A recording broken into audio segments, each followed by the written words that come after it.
Evet arkadaşlar, merhabalar. Bugün Celil Baba'yı yakaladım. Kendisiyle kısa bir sohbet yapacağız. Kendisine soracaklarımız var. Kendisinden Güney Kore'ye nasıl geldi, gelenlere tavsiyeleriyle alakalı kendisinin fikirlerini alacağız. Evet Celil Baba, hoş geldin. Hoş bulduk. Kısaca kendini tanıtır mısın? Ben 1977 Ordu Fatsa doğumluyum. İstanbul'da Polat Rönesans'ta işte orada aşçılık yapıyordum.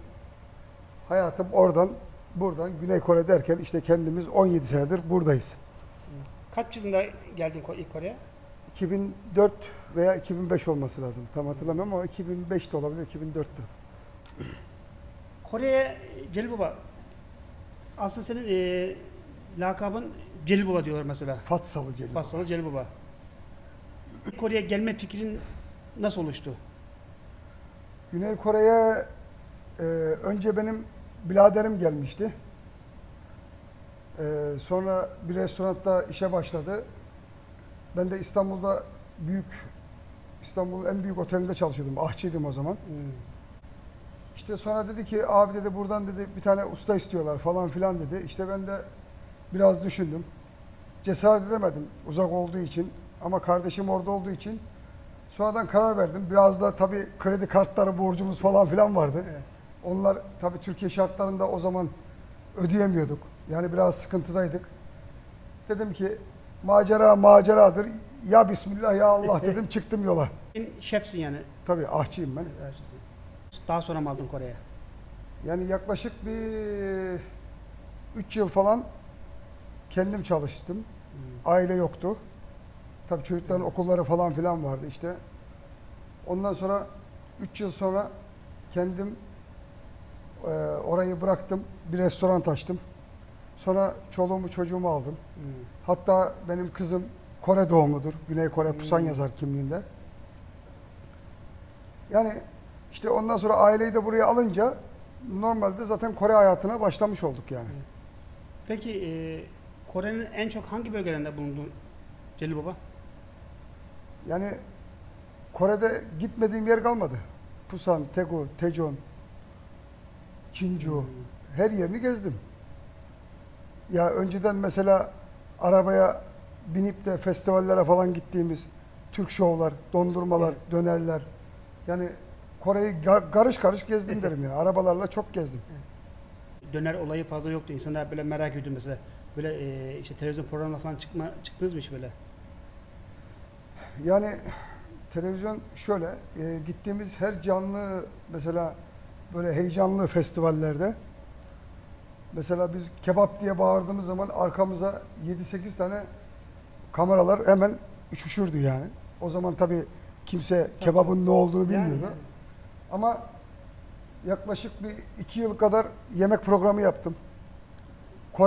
Kore dizilerinde oynadım aktör olarak. Ondan sonra yani KBS, KNN çok programlara çıktım yani. Sonra sıkıldım, bıraktım. Peki Celil Baba, bu Dünya Kupası'nda buradaydın galiba değil mi? Dünya Kupası'nda burada değildim. Değil miydin? Ondan sonra geldin. Ondan sonra geldim. Peki Şenol Güneş'in olduğu zaman burada mıydın? Buradaydım. Kendisi de çok görüşüyorduk. Mesela birkaç mesela özel yemeklerini ben yapmışımdır. Bir gün hatta Şenol Güneş'le alakalı bir heyecanlı bir anım var.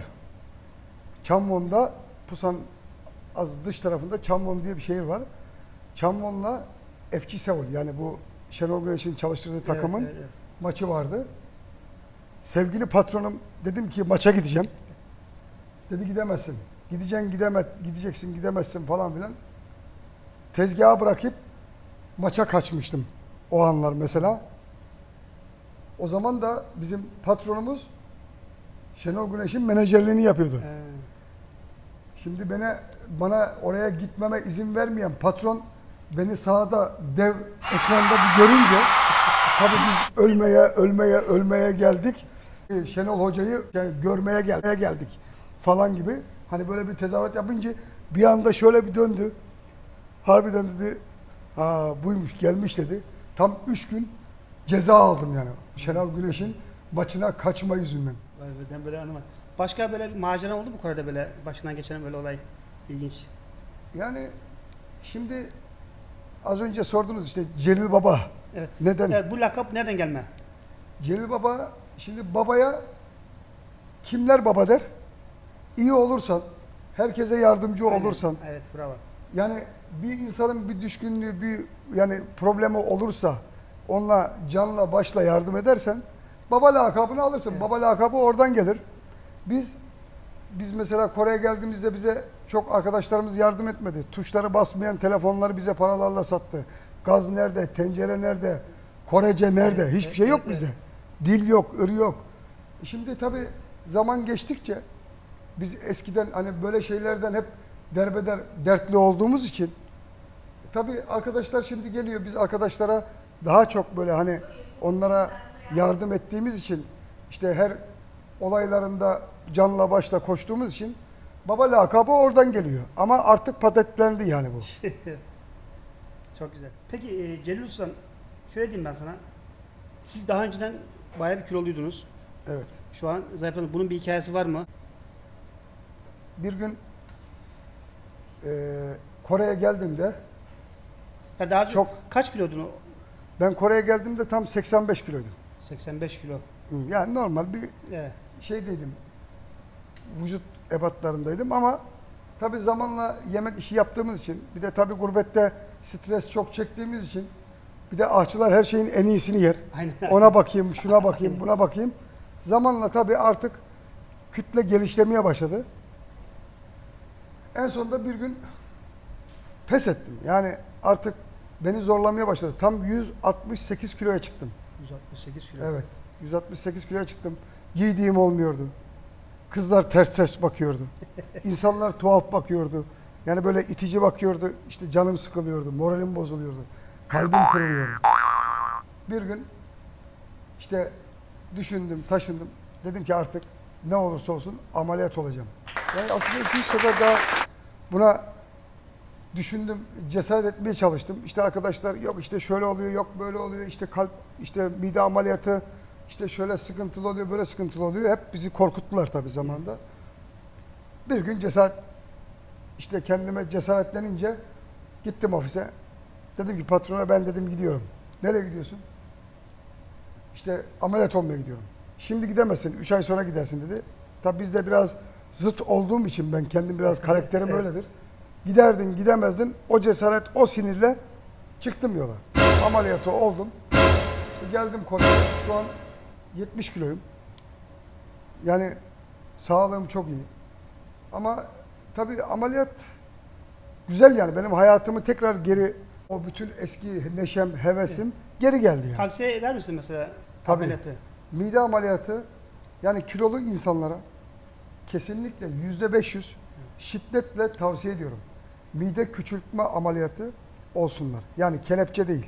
Yani. Mide küçültme ameliyatı. Peki Celil Baba, zayıfladıktan sonra hayatında neler değişti? Yani sana artısı ve eksisi oldu mu? Yemen'de, yaşantında.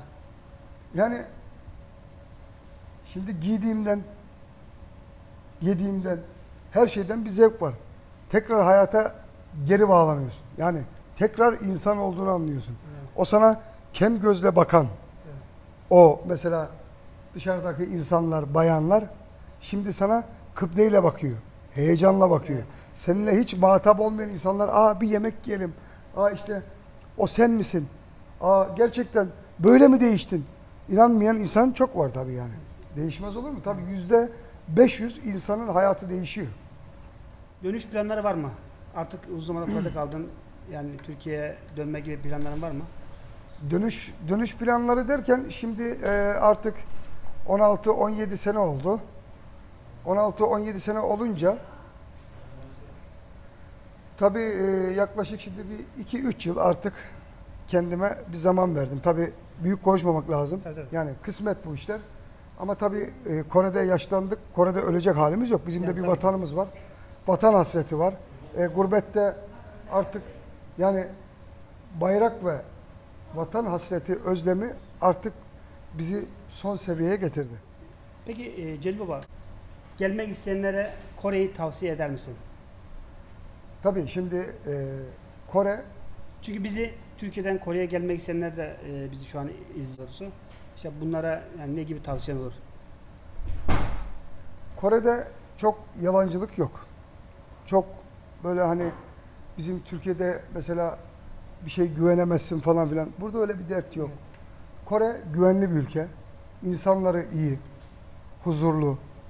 Yani neşeli bir ülke yani. Bir insanın istediği her şey Kore'de var. Ama tabii önce burada biz bir Türk olarak biz kendi çizgimizi bozmayacağız. Aynen. İnsan olacağız. Yani onlardan biz kendimizi uzaklaştırmayacağız. Yani bizden Evet. uzaklaştıkları zaman bu bizim tabii zararımıza ama gelecek arkadaşların ben şu yönde bir tavsiye veririm. Nasıl olur? Yani güzel Kore. Yani Kore çok güzel. Herkes gelsin Bir bence. de şimdi tabii size soracak sorularım bitti de Celil Baba şöyle bir durum var. Kore mesela Kore insanları bizim Türkiye'yi merak edenler çok var. Koreliler mesela merhaba nasıl diye ne demek diye soruyor bize. Bizim Türk insanlara çoğu yanlış öğretiyorlar. Evet. Yani aslında bu bir anda lekelemek gibi oluyor Türkiye'yi yani. Merhaba ne demek diyor. Adam farklı bir şey söylüyor. Çok affedersin küfür diyor mesela. Adam gelip bize küfür ediyor mesela. Evet.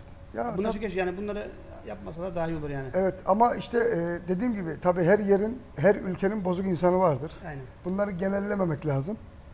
Biz nasıl Kore'de Fatsalı Celil Baba lakabını almışsa, Evet. nasıl bir Özcan nefes varsa, Kore'de bir nefesse, Evet. tabii yani şimdi insanlar hep kendi yani bölgesinden sorumludur. Kimse kimseye müdahale edemiyor. O yüzden tabii ki bizim de bu insanlara karşı burada hatamız varsa bizim de insanlarımızın yani elimizden gelmeyen hani insanlara müdahale edemediğimiz tabii ki insanlar olduğu için tabii biz de insanlardan özür diliyoruz abi. Yani bunun yapacak başka bir şey yok. Her yerde bozuk insan vardır. Kore'ye gelenler rahat iş bulabilir mi Kore'de? Veya sistem nasıl Kore'de? Bunlarla alakalı bilgin var mı hocam? Siz eski olduğu için soruyorum size. Tabii yani şimdi ben bugün bir şirkette müdürlük yapıyorum. Evet. Tabii bizde de çok personel var. Şimdi iş bulanlar yani buradan şirket ayarladığı sürece tabii evraklar şirket hazırlıyor. Artı dil kursu var biliyorsunuz. Yani dil kursuyla resmi olduğu zaman yine 6 ay sonra çalışabiliyorlar. O hakları var. Ya da işte böyle başka değişik vizeler var ama ben onları tavsiye etmiyorum tabii. Ama en iyisi okul, dil kursu yani üniversite, Anladım. dil kursu ve tabii resmi çalışma her zaman bizim açımızdan daha iyi. Evet Celil Baba. Biraz kısa oldu ama yani anlatmaya kalksak aslında saatlerce sabahlara kadar yani bir kitap olur hayatınız ama biz sadece böyle kısa bir özetinizi dinledik. İnşallah tekrar bir tane sizle röportaj yapma fırsatı olur. Yaparız. Arkadaşlar Celil Baba'ya çok çok teşekkür ederim. Beni kırmadı. Bugün geldi. Biraz söyleşi yaptık. Celil Baba'nın da Facebook'unu linke bırakacağım. Oradan da takip edebilirsiniz. Kendisi çok komik esprili bir insandır. Kendisini seviyoruz. Buradan kapanışı beraber yapalım diyorsam. Hepinize Evet.